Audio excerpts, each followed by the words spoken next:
All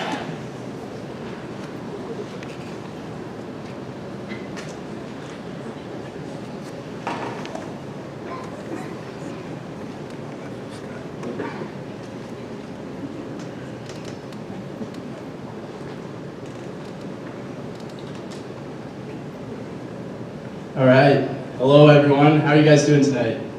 Great. That flex video got me really pumped up, so I'm excited to be up here. Before we begin, I wanted to share a brief story. Last year, I had the privilege of spending 7 months abroad in Europe. I talk about it so much that my friends have actually started to make fun of me. But what I realized I loved the most about being abroad was being able to have conversations with people from all over the world and listening to their stories, learning about the hardships they endured and the passions they still grip fervently. I met a girl from Colombia whose dream was to open up a media company that shared the beauty of her country and culture, when its reputation has been plagued with drugs and violence. I met a boy from Barcelona who shed light on the violation of human rights committed by the Spanish government onto the people of Catalonia. I could have sat there and listened to their stories for hours. But what I realized is that I didn't need to be abroad to have those conversations. Here at Ohio State, we're at one of the largest universities in the world. If I wanted to, I could have an equally impactful conversation every single day. That's the diversity and the scale that we're trying to tap into. So as we gather here tonight, ask yourself, when's the last time you spoke with someone completely new? Did you listen enough? Did you empathize enough? Were you present enough? Those are the questions that we're trying to address. And with that, I bring you Unite the World, a platform to connect people of diverse backgrounds from all over Ohio State through face-to-face conversation. My name is Brad Herndon, and this is our team. Maggie, Maria, George, Melissa, Alicia, Danielle, and Batman. Now I'm going to turn it over to Maggie to talk about the problem we're trying to address. So at the very beginning of this project, when we were trying to figure out what kind of impact that we wanted to make, we had a lot of different ideas. Everyone was extremely passionate about something different, but there was one part of all of our ideas that connected them together, and that was that we find a lack of human connection within our world. This lack of human connection causes less empathy, causes less understanding for others, and above all, it causes segregation in our community, and we wanted to address this. So in addressing this, there's a ton of problems that lead into this, but we are eventually able to narrow it down to 3. The first one is being technology. We're in an age of technology, and while there are many benefits that come from this, there's also a decent amount of consequences. Raise your hand if you've recently been to a lunch or dinner and conversation has been broken because someone looked at their phone. Raise your hand if you've tried to avoid an awkward conversation or a pause in conversation and looked at your phone for anything to distract you. Unfortunately, this isn't too uncommon. The average adult will spend a minimum of 2 hours on their phone daily, and this equates to 5 years and 4 months of your life that will be spent looking at a screen. The purpose of technology was to empower people to connect, but unfortunately it started to hinder how much we're present with others, how much we are able to empathize with others and truly get to know the person across from you, even with that awkward pause in between. So we wanted to figure out, since technology isn't actually going away, how can we utilize this to re-emphasize that human connection? The second problem we ran into was our culture. It's not really normal among college culture to go up and start talking to a stranger. It's definitely not normal to go up to a stranger and try to get deep with them, asking them about their life story or their biggest fears, their deepest desires. That would be considered both weird and uncomfortable. So what we wanted to figure out was, since we have a lot of diversity on this campus, there's 65,000 students, which means there's 65,000 perspectives and 65,000 stories that are being unheard. And we have such a potential to grow and learn from all of those stories. So our next question was, how do we make it normal for people all across Ohio State to integrate? And how do we create a seamless way for all of those stories and perspectives to be shared? The third problem we came across was ourselves. There's something we did a lot of research into called self-segregation. It's the idea that it's part of human nature that you go towards people who are similar to you. In fact, it's a lot more difficult to talk to someone you really can't relate to who's different than you. Not to mention you have apps like Tinder and Bumble who are constantly encouraging you to be around those who are similar. But what this does is it segments our society. Instead of being the Ohio State University, where the College of Business and College of Engineering, or this club and this friend group and that friend group. But we want to be connected as a whole, and we want to learn from all those great opportunities and perspectives that are within our school. So we then asked ourselves, what can we do? The Fisher College of Business informed us that out of every 5 international students that come to our school, only one of them will leave with an American friend. This fact struck us, and is what led us to our ultimate goal and mission, which George will talk more about. As we researched and brainstormed ways to combat these problems that Maggie just talked about, we came across a quote from Sherry Turkle, who's a social sciences professor at MIT. She says, "Conversation is the most humanizing thing we do. It drives empathy."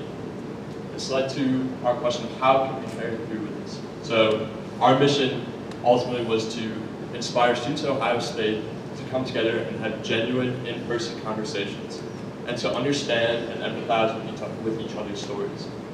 This led to our idea to utilize technology as a tool to create a powerful, simple, and accessible way to bring students together that would not ordinarily cross paths on campus. Through this, we brainstormed our perfect design of what a mobile app would look like, starting with the homepage, pairing function, and also a history page that shows the previous meetings that you've had. With this design in mind, we went to a student project grant pitch night at Tech Hub here on campus in Ohio State, where we pitched this idea, and we were awarded $3,400 to continue forward with building this platform. Using this momentum, we began to reach out to software developers from across Columbus, as well as had critical conversations with representatives at Apple. While our funding was short, we decided to build our platform from the ground up in the form of a website. Through this, we carried out all data management and platform logistics manually, while coordinating meetings between students and hosting critical focus sessions where we gauged feedback and insight to our design and concept. This was a great way to organically build our concept and platform from the ground up to truly make an impact. Today, we continue to use the website, and Maria's going to give us an overview about how this works. So, how does it work? In 3 simple steps, creating a profile, pairing, connecting, you'll be on your way to meeting a new friend and learning a new story. So 1, signing up. By clicking on the link on our website, you'll be prompted to share a little more information about yourself. Your interests, your involvements, your name. 2, pairing. Through our pairing generation process, which Mel will speak on more later, you will then receive a standardized email from us pairing you with someone new. 3, connecting.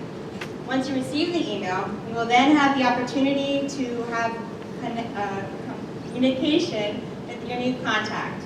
The 2 of you will then come up with a time to meet in person where you'll be able to share your side of the story while also being able to learn about theirs. And if you're feeling a little uncomfortable at first, don't worry. We have a question guide to help foster those uneasy first moments. Now I hand it over to my friend Melissa to speak more about the pairing process. So Maria did a really great job outlining the user experience of what Unite the World looks like, but the process actually looks a lot different on our end. So since our ultimate goal is to develop an app, the website plays a really critical role in ironing out our current operations as well as establishing an algorithm for future pairing methods. The website was the path of least resistance for us, but that still required a significant amount of work in regards to using Excel to establish a variety of formulas and macros to sort through over 23 data sets per user. After we did this, in the end, we were able to identify a method of pairing that we were happy with, but are still working on refining and exploring on a deeper level for when we actually go through and create the algorithm. We want to make this experience as seamless as possible for all our users involved. And so after a few pairings, we identified that our availability was probably the most key factor. And as a result, we focused on that to ensure the feasibility of all our pairs.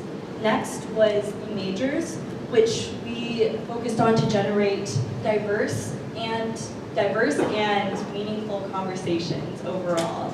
The other three prioritized criteria were also really important, and after developing those two, availability and majors checked off. And so in regards to the criteria, we also focused on a deeper level for other conditions as well. So in regards to our considerations, we also focused on having a set specific time for all our emails to be sent out for our pairings. We then also included follow-up emails to nudge our participants to ensure that they'll follow through. We then also followed up with sample questions to push users beyond surface level conversations that we have on a normal basis. And finally, we also incorporated scheduling accommodations to allow people to meet on a monthly basis or a bi-weekly basis to ensure that no matter how busy you are, you'll still be able to unite the world. And so I'll pass it on to Batman, who will talk a little bit more about the impact. Okay, before we continue, let's take a look at these pictures. Soak in that positivity, see a lot of smiles, but most importantly, you see two strangers getting together, engaging in a unifying conversation. A business student and an engineering student brainstorming ideas on how they can connect their two different populations. Two individuals being present with one another and sharing their different perspectives. Two new friends sharing heartwarming stories about their families and future aspirations. These are only a few of the different pairings that have connected through Unite. Now this is a brief breakdown of the different minds that have joined our movement so far. Within only a few weeks, we have had 63 unique conversations among students representing 34 different majors, 84 different student organizations, 9 states, 4 different countries, 5 different religious affiliations. I could go on. The thing is, we are truly honored to be a part of this unique initial spark of a more unified world. And while all this is awesome, we do recognize that there's still a lot more left to do, which is why I'll pass it on to Alicia to touch on future steps. So I think I speak for my entire team when I say that Unite the World has been so much more than just a class project. Our concept was built off our passion to connect people of diverse backgrounds and begin building a more unified community. And while we are so proud of everything that we've accomplished so far, there's so much more that we are excited to jump into. So we are approaching our future steps with a 3-pronged approach, focusing on process improvement, marketing, and app development. Through process improvement, we plan to enhance the overall user experience, starting out by sending a confirmation email immediately after a user signs up on our website. We will also automate the pairing process and the email that is sent out to each pair, as well as a follow-up email that will be sent after the conversation has occurred. From a marketing standpoint, we plan to increase our social media presence on Facebook and Instagram to really focus our effort on reaching our targeted audience, which is of course these students at Ohio State. We will also be launching a series of promotional videos to our website and our social media platforms to again increase the awareness and excitement surrounding our idea. So we are so thrilled that we are able to show you our first promotional video that will actually be launched later this year. How well do you know OSU?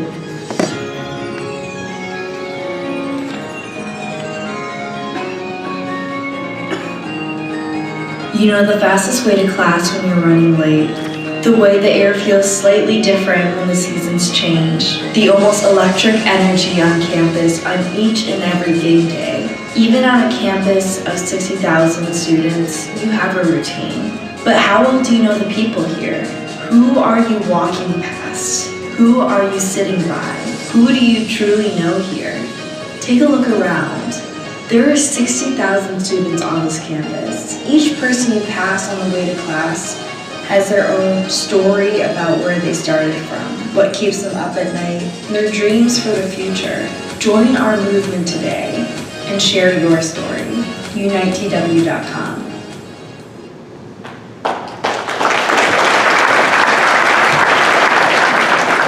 So shout out to Melissa for creating such an incredible video that perfectly encapsulates everything that Unite the World is about. And now I'm going to pass it off to Danielle, who is going to touch on our future strategy for app development. So looking towards the future, we hope to utilize the relationships that we have built here at Ohio State and also in the Columbus community to further develop our app. We want to also leverage the relationship that Ohio State has with Apple in order to implement our app on the iPads that every freshman receives as they begin their academic careers here. And so to end our presentation, I want to share with you a short story about the power of conversation. Last semester on September 18th, 2018, our entire group gathered in Archer Hall